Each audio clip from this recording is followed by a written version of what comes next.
भूमि रोहित शर्मा। बिहार में एसआईआर का जोरों पर काम कर चल रहा है।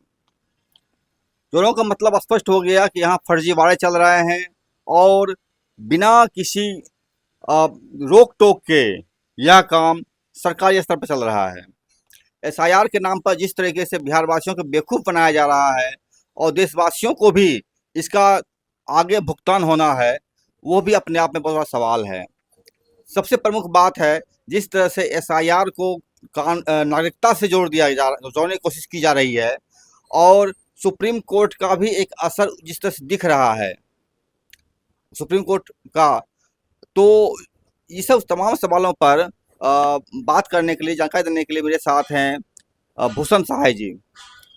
ये लोकप्रिय आंदोलन जेपी मूवमेंट से निकले हुए योद्धा हैं और इन तमाम चीज़ों पर अपनी एक गहरी पैठ समझदारी रखते हैं।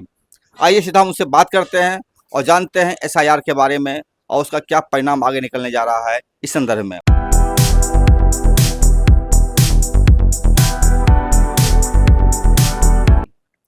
भूषण जी, बहुत बहुत स्वागत समर भूमि में है आपका। धन्यवाद रोहित जी, आपका स्वागत है मेरे घर में। आप आए और इस पर लोगों से मिल कर के इस पर बात कर रहे हैं, ये जरूरी भी है। बहुत से भ्रांतियां फैली हुई हैं जो देश के भविष्य के लिए बहुत ही खतरनाक है। उस ढंग से चुनाव आयोग जो है एसआईआर स्पेशल इंटेंसिव रिवीजन करवा रहा है, हिंदी में बोले तो विशेष गहन पुनरीक्षण करा रहा है। मेरी समझ में ये प्रोसेस लगातार होना चाहिए, क्योंकि जो मतदाता गलत हैं या जो मर गए हैं उनका नाम हटाना जरूरी है। लेकिन जिस ढंग से अभी 2025 में चुनाव आयोग एसआईआर करवा रहा है, ये बिल्कुल असंवैधानिक है, बल्कि आपराधिक भी है। और अगर आगे किस बात जी, इसमें जो है आपको जो एसआईआर किया गया है और जिस तरह से आनन फानन में 24 को मीटिंग करता है, 25 को लागू करता है और अगले 26 तारीख तक इसको, जुलाई तक जो है इसको एंड करने की बात करता है, तो इतना कम समय में ये किस तरह से होगा और किस तरह से हो रहा है, इस पर बताएंगे आप। बिल्कुल, ये मानव जीवन में इस तरह का पुनरीक्षण करना इतने कम समय में निर्धारित किया गया है, ये बिल्कुल असंभव है, बिल्कुल असंभव है। आपको मैं एक उदाहरण दूं, ये जो जनगणना होता है हर 10 साल पर होता है, उसका डाटा 2-3 साल में आता है। जनगणना जो होता है हर 10 साल पर होता है, उसका डाटा 2-3 साल में आता है और उस डाटा के आधार पर देश की नीतियां बनती हैं राज्यों में या केंद्र में। तो और नागरिकता भी वहीं से तय होना चाहिए मेरे समझ में। और 10 साल का काम आप 25 दिन में करना चाहते हैं, 1 जुलाई से लागू करके, और 25 जुलाई तक ख़त्म करना चाहते हैं। ये 10 साल का काम 25 दिन में संभव नहीं है। ये एआई के लिए भी संभव नहीं है, आर्टिफिशियल इंटेलिजेंस के लिए, क्योंकि एआई को भी घर घर जाना पड़ेगा। एक तो हुसैन जी, ये जो करवाया जा रहा है इसकी क्या वैधानिकता है, करवाने का कानूनी वैधता क्या है इसका। एसआईआर जो है, मेरी समझ में, मैं वकील तो नहीं हूँ, लेकिन और कानून की पढ़ाई भी मैंने नहीं की है, लेकिन जो देश के सामने गंभीर समस्याएं होती है तो हर नागरिक का कर्तव्य है कि उसका गहन अध्ययन करे, उसके वास्तविकता को जाने। तो मैंने भी जानने की कोशिश की और अभी तक जब मैं जितना समझ पाया हूँ, ये बिल्कुल गलत है और चुनाव आयोग के अधिकार क्षेत्र से बाहर की चीज़ है। नागरिकता वो तय नहीं कर सकता। ये निश्चित है कि जो नागरिक नहीं है उनका नाम हटना चाहिए। और ये जनप्रतिनिधि कानून 1950 के धारा 16 में लिखा हुआ है, 16(1)(a) में ये लिखा हुआ है। लेकिन नागरिकता तय करने का अधिकार नहीं है चुनाव आयोग को।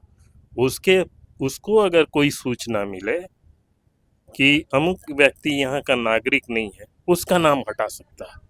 संवैधानिक अधिकार भी है उसको, कानूनी प्रावधान भी है, लेकिन नागरिकता तय करने का अधिकार उसको कहीं से भी नहीं है। अभी परसों उन्होंने सुप्रीम कोर्ट 21 जुलाई 2025 को उन्होंने सुप्रीम कोर्ट में जो शपथ पत्र दिया है और जिन जिन कानूनों का हवाला दिया है, उस कानून के अनुसार भी उनको अधिकार नहीं है नागरिकता तय करने का। उनको ये साल रहेगा मेरा, ये जो भारत सरकार, मोदी सरकार जो है, हर 10 साल में जनगणना होता है। 11 में हुआ था, 21 में होना था, अभी 25 चल रहा है, अभी तक इसका कोई सुगबुगाहट नहीं है। तो क्या लगता है कि मतलब जनगणना क्यों नहीं करवा रही है ये सरकार? कोई प्लानिंग देखिए, है क्या इसका? ये इस बारे में टिप्पणी करना बड़ा मुश्किल है। जब तक सही तथ्यों की जानकारी नहीं, इस पर टिप्पणी करना बहुत मुश्किल है। लेकिन एक बात तो तय है, इन्हें गवर्नेंस करना आता ही नहीं है। कानून में जो प्रावधान है या संविधान में जो इनके कर्तव्य दिया गया है, ये लोग मैं समझता हूँ न प्रधानमंत्री को और गृह मंत्री को तो मालूम ही नहीं है। गृह मंत्री थोड़ा बहुत मेहनत करते हैं, अफसरों से राय लेते हैं, लेकिन संविधान और कानून की कोई जानकारी इन लोगों को बिल्कुल ही नहीं है, जीरो अच्छा, जीरो। एक चीज हम देख पा रहे हैं, जैसे कि जब से मोदी सरकार आई है, ये आपको 16 मिनट में नोटबंदी लाती है, नोटबंदी लाती है, 1,000 500 का नोट बंद करती है। इसके बाद आपको जो है उसमें 50 दिन तक रोज सुधार होते रहता है। अब आज तक सुधार हो रहा है। हजारों करोड़ का नोट नेपाल में रखा हुआ है, 500 1000 का नहीं लिया, उसको वापस नहीं लिया, परिणाम संबंध बिगड़ गया उससे। इसके बाद आपने ये जीएसटी लागू किया, उसमें भी संशोधन होते चलता चला जा रहा है लंबे दिनों तक। तो ये अभी ये ला रहा है, इसमें भी नए नए प्रावधान रोज बदल रहे हैं इसमें। तो क्या लगता है, ये नौसिखुआ लोग मैंने बन गए हैं क्या, अधिकारी लोग, जो कि इस तरह से कुछ होमवर्क किए बगैर बिना मतलब किए जा रहे हैं? जहाँ तक मेरी समझ है, ये जितनी भी नीतियाँ इस तरह की लागू, जैसे नोटबंदी हुआ, जैसे कोविड हुआ, ये जितनी भी नीतियाँ लागू हो रही हैं, किसी विदेशी ताकतों के प्रभाव में हो रही है, जो कि देश के संसाधनों को लूटना चाहते हैं। खास करके यहाँ के जंगलों का, छत्तीसगढ़ में क्या हो रहा है, हंसदेवा के जंगल में, झारखंड में क्या हो रहा है, यही सब हो रहा है। तो देश के संसाधनों को लूटने के लिए, और वो लोग जानते हैं कि यहाँ की जनता ये सब बर्दाश्त नहीं करेगी, इसलिए ऐसे शासक को लाओ जो कि हमारी कठपुतली बन के रहे। और उसी षड्यंत्र के तहत मेरी समझ है, ये लोग, ये तो जांच करने पर पता चलेगा, और जांच करने पर पता चल जाएगा अगर जांच की जाए, तो किसी विदेशी ताकतों को जो कि हमारे देश के संसाधनों को लूटना चाहता है, उसकी कठपुतली मात्र हैं ये लोग। और इन लोगों को ट्रेनिंग दी गई है बोलने की, भाषण देने की, उसमें भी हमारे प्रधानमंत्री जो हैं बिना टेली प्रॉम्प्टर के एक शब्द नहीं बोल पाएंगे। आप एक चीज इस पर आप जब इशारा किया, आपको मैं बता दूं आपको कि ये भी एक खबर आई थी कि जब मोदी गुजरात के मुख्यमंत्री नहीं बने थे, उसके पहले ही वो अमेरिका में उसको ट्रेनिंग दिया गया था, बाकायदा सीआईए द्वारा ट्रेनिंग दिया गया था, किसी के द्वारा ट्रेनिंग दिया गया था। और उसके बाद से इनकी जो है राजनीति चलती चली जा रही है। तो बराबर विदेशी ताकतों के हस्तक्षेप भारत के अंदरूनी मामलों में हो रहा है। इसको आप किस रूप में देख पा रहे हैं? देखिए, 1947 में जो अंग्रेजों को देश छोड़ करके जाना पड़ा, ये उन लोगों के लिए बहुत बेइज्जती की बात थी, क्योंकि उस ज़माने में कहा जाता था कि अंग्रेजों के राज्य में, ब्रिटिश काल में, सूरज कभी डूबता नहीं है, पूरी दुनिया में इनके राज था। और भारत में ये आंदोलनकारी हैं, बहुत सारे आंदोलनकारी हुए, भगत सिंह से लेकर के चंद्रशेखर आज़ाद, गांधी, जेपी लोहिया, बहुत से भगत सिंह फांसी पर चढ़ गए, सुभाष चंद्र बोस, और बिरसा मुंडा, सिद्धू कानू। बिरसा मुंडा, सिद्धू कान्हू, बहुत सारे आंदोलनकारी जो कि देश को आज़ाद करने में जुटे हुए थे, उन लोगों के दबाव में इनको भागना पड़ा और इस बेइज्जती को बर्दाश्त वो लोग नहीं किए, तो उन लोगों ने ऐसा षड्यंत्र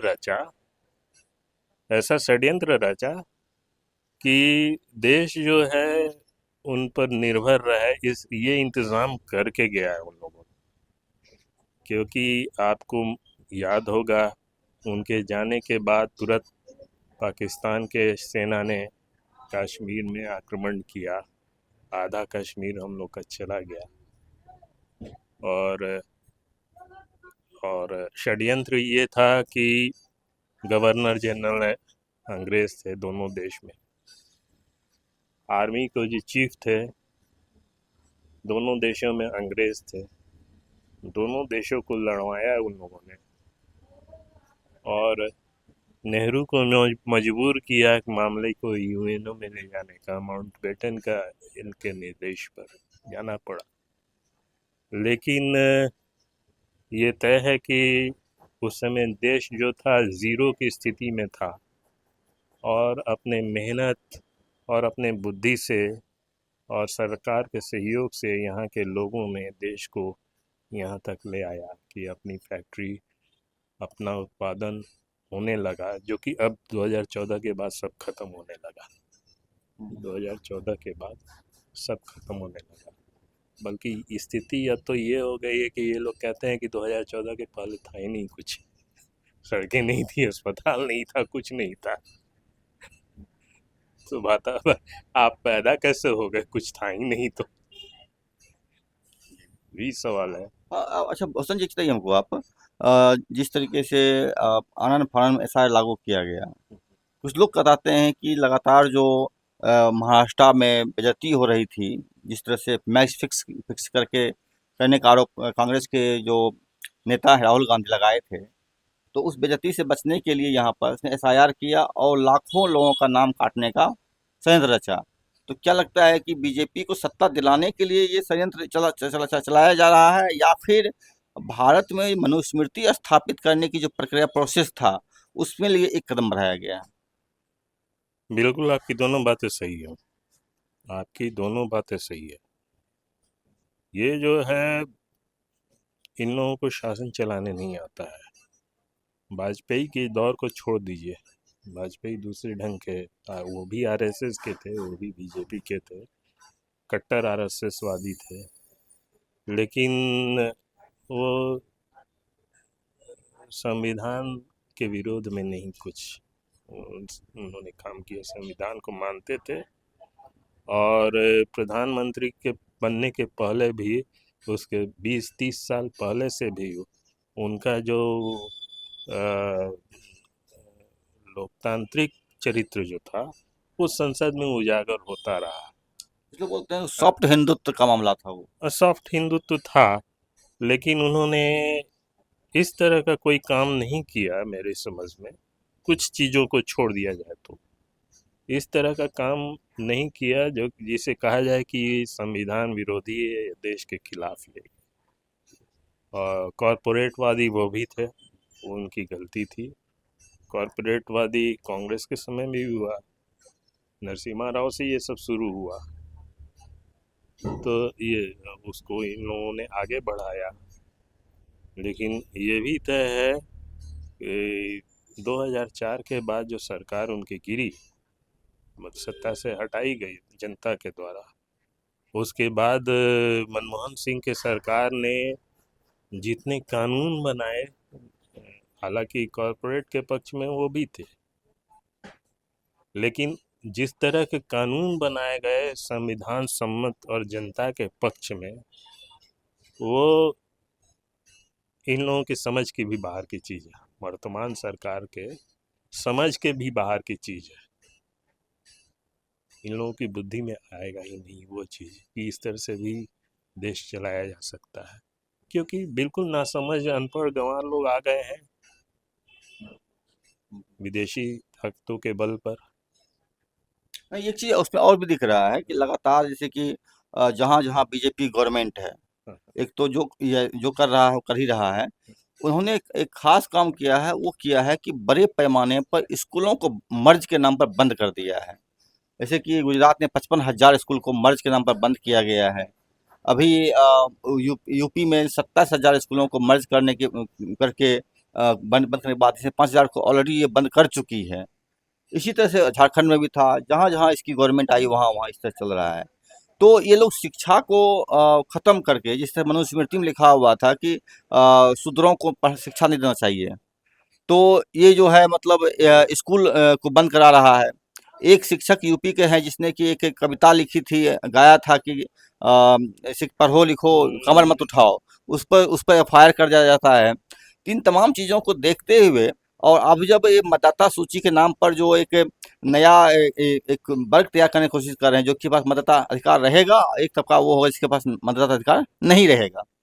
तो इस दौर में आप शिक्षा विहीन होते जा रहे लोगों के बीच में, जो पहले से ही अशिक्षित थे, यह नया कदम क्या दर्शाता है?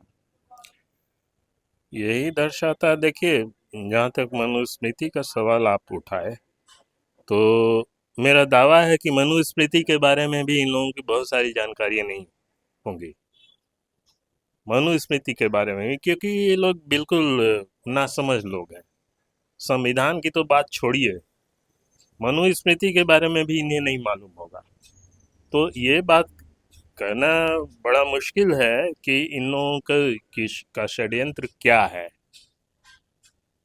ये इस बात को स्पष्ट रूप से कहना बड़ा मुश्किल है, लेकिन ये तय है कि कुछ आर्थिक पहलुओं को अगर ध्यान में रखा जाए तो देश की अर्थव्यवस्था बिल्कुल खराब है। हालांकि मैं अर्थशास्त्री नहीं हूँ, लेकिन जो पढ़ता हूँ वेबसाइट पर, अखबारों की बात तो छोड़िए, टीवी पर ये सब कुछ नहीं आता। लेकिन यूट्यूबर में बहुत सारे विद्वान आते हैं यूट्यूब पर, जैसे प्रोफेसर अरुण कुमार है, प्रकांड अर्थशास्त्री हैं, वो अर्थशास्त्र के प्रकांड विद्वान हैं। और भी बहुत से लोग अर्थशास्त्री, वो राजू पारवेलेकर हैं, वो महाराष्ट्र के पत्रकार हैं। और भी बहुत से, तुरंत नाम याद नहीं आ रहा है उन लोगों का, मैं यूट्यूब देखता हूँ। उससे जो मेरी जानकारी, और नोटबंदी के बाद जो मेरा निजी अनुभव रहा है, अर्थव्यवस्था देश का बिल्कुल खत्म हो गया है। देश कर्ज के में डूबा हुआ है। तो स्कूल चलाने के लिए पैसा कहाँ से आएगा? एक तथ्य ये है। षड्यंत्र क्या है ये मैं नहीं कर सकता, मनुस्मृति के बाद लागू करना है कि नहीं करना है, इसको स्पष्ट रूप से न वो लोग बोलेंगे और न हम इसका आकलन कर पाएंगे, क्योंकि सबूत नहीं है मेरे पास। लेकिन जो आर्थिक तथ्य है अर्थव्यवस्था का, शिक्षकों को तनख्वाह देने का पैसा कहाँ से आएगा? अच्छा, जीएसटी जब से लागू हुआ है, राज्यों का सारा पैसा चला जाता है केंद्र को, और केंद्र जो है भीख मंगे की तरह उनका ही पैसा, ये राज्य भीख मंगे के तरह पैसा मांगता रहता है। तो कैसे बनेगा स्कूल, कैसे तनख्वाह दिया जाएगा, कैसे नए नौकरियों की सृजन की जाएगी? इस संदर्भ में मैं तेजस्वी यादव का प्रशंसा करता हूँ कि उन्होंने 17 महीने के काल में ही कई लाख लोगों को नौकरी दिया, तनख्वाह भी मिल रहा है। तो यही नीतीश कुमार बोलने वाले हैं कि पैसा क्या इनके बाप के घर से आएगा।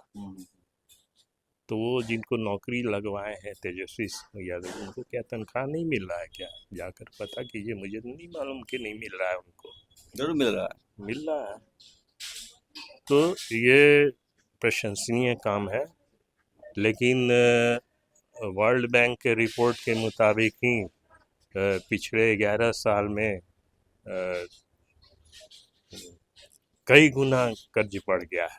हाँ, जो जो 205 60 लाख साल करोड़ में का नहीं तो। हुआ, उससे कई कई गुना कर्ज बढ़ गया है। कर्ज लेके लोग करते क्या है? ये जो प्रधानमंत्री है हमारे, विदेशों का भ्रमण करते हैं देश के टैक्स के पैसे पर, ये करते क्या है जा कर के बाहर? हम्म, देश के लिए इन लोगों ने यहाँ के साधारण नागरिक, साधारण जनता के पक्ष में कितने अंतर्राष्ट्रीय ट्रीटी पर साइन किया है और उसका लाभ जनता को मिला है कि नहीं मिला है। अभी अभी एक युद्ध हुआ था भारत पाकिस्तान के बीच में, सिंदूर नाम करके। भारत के पक्ष में दुनिया का एक भी देश नहीं बयान जारी करता है, उल्टे पाकिस्तान के पक्ष में जो है लोग जारी बयान करते हैं, उसकी बात करते हैं। तो ये तो दिखाता है कि मोदी जो भारत दुनिया में घूमे हैं उसका कोई बेनिफिट नहीं मिला है। लेकिन मेरा एक सवाल और रहेगा भूषण जी कि इस देश में एक जगह मैं कहीं पढ़ रहा था कि तीन तीन तरह का संविधान लागू हो देश में हो रहा है, होने जा रहा है। एक संविधान जो 1950 ईस्वी में लागू हुआ, 26 जनवरी 1950 को, जो भारत संविधान बोलते हैं, गणतंत्र दिवस मनाते हैं, उसकी खुशी में हम लोग हैं। दूसरी संविधान जो है आपको 1 जून 2004 को लागू किया गया था, जो कि भारत में सीपीआई माओवादियों का जनता सरकार था, उसका संविधान था, लागू हुआ है। तीसरा संविधान लागू करने की कोशिश की जा रही है, जो मनुस्मृति की बात है। तो चूंकि मोदी सरकार तो भारत सरकार के संविधान को बहुत हद तक मानती भी नहीं है और उसके तमाम तंत्र को अवैध भी ठहराने की कोशिश कर रही है।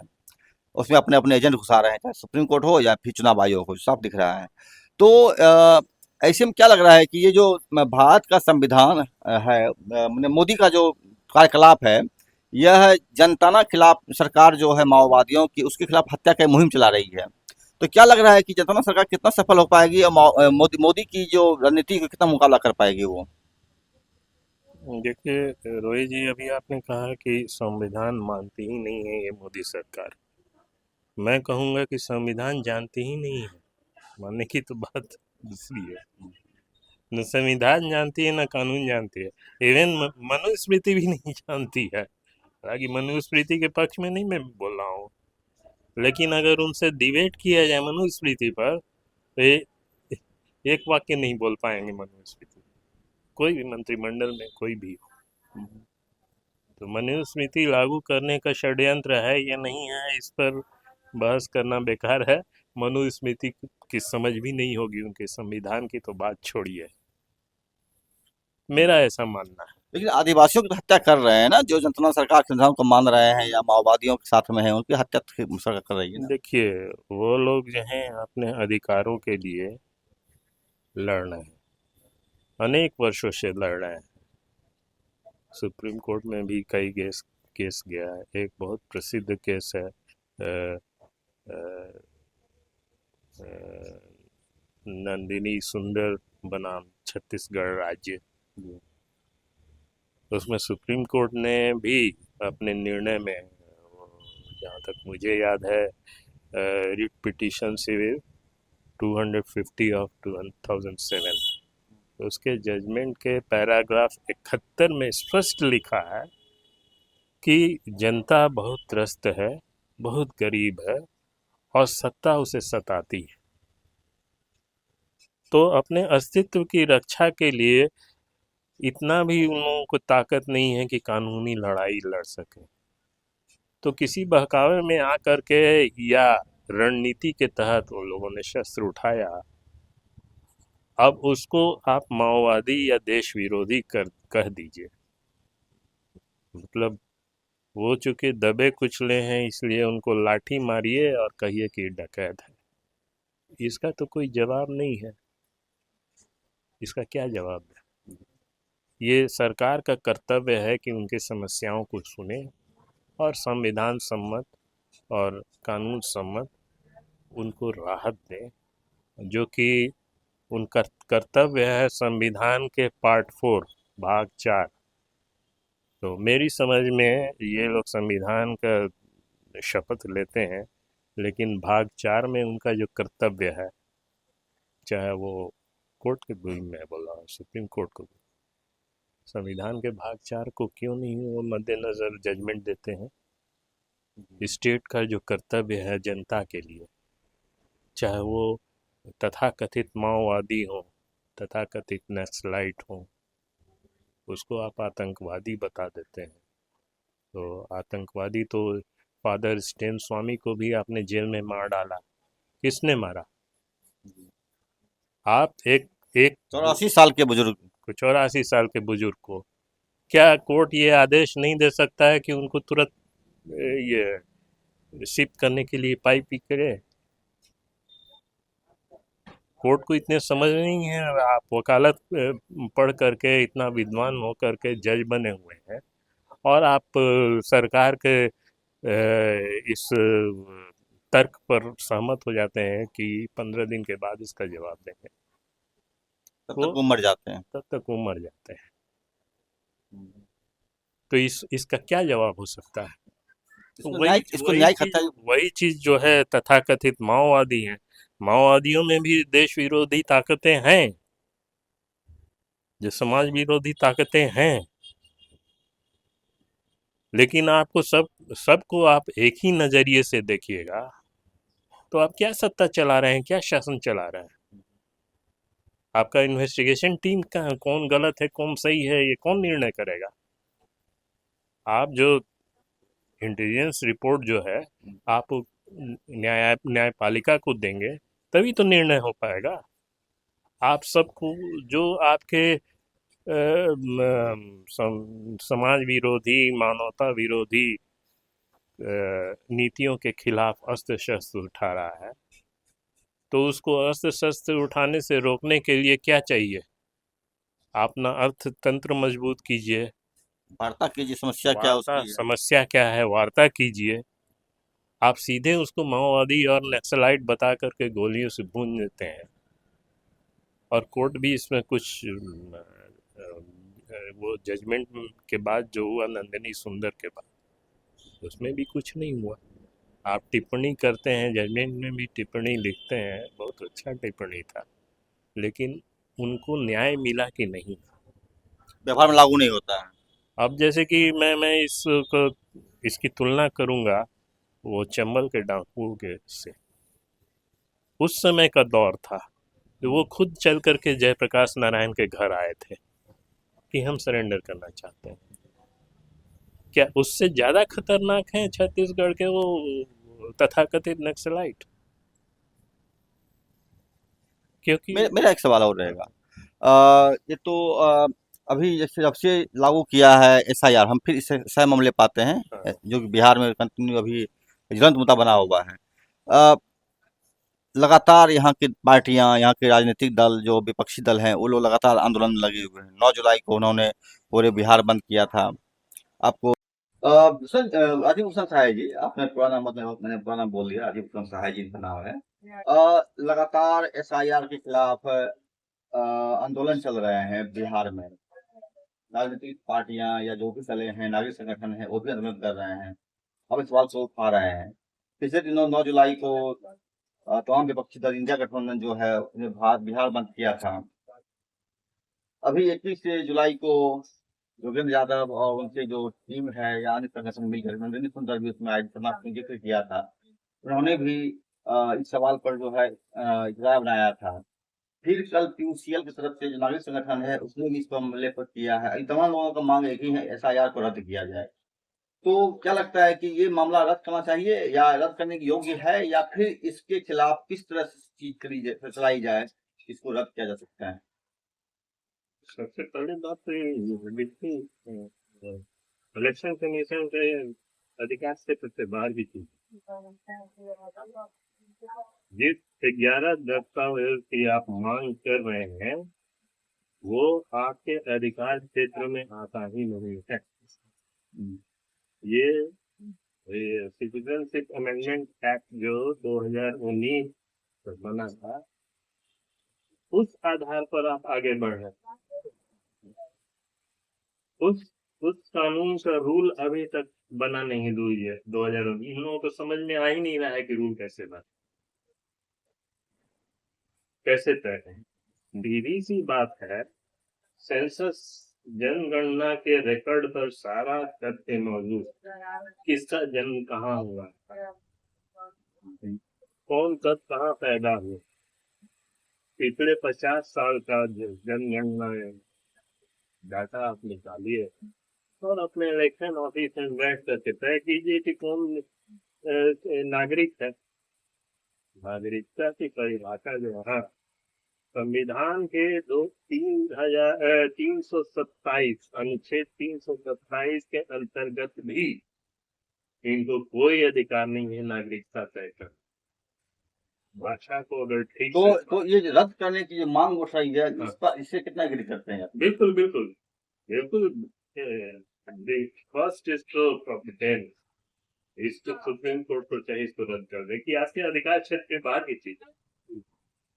जिन लोगों का नाम पहले से है उसमें से अगर आपको किस संदेह है कि ये भारत का नागरिक नहीं है तो आप उसके खिलाफ दस्तावेज इकट्ठा कीजिए।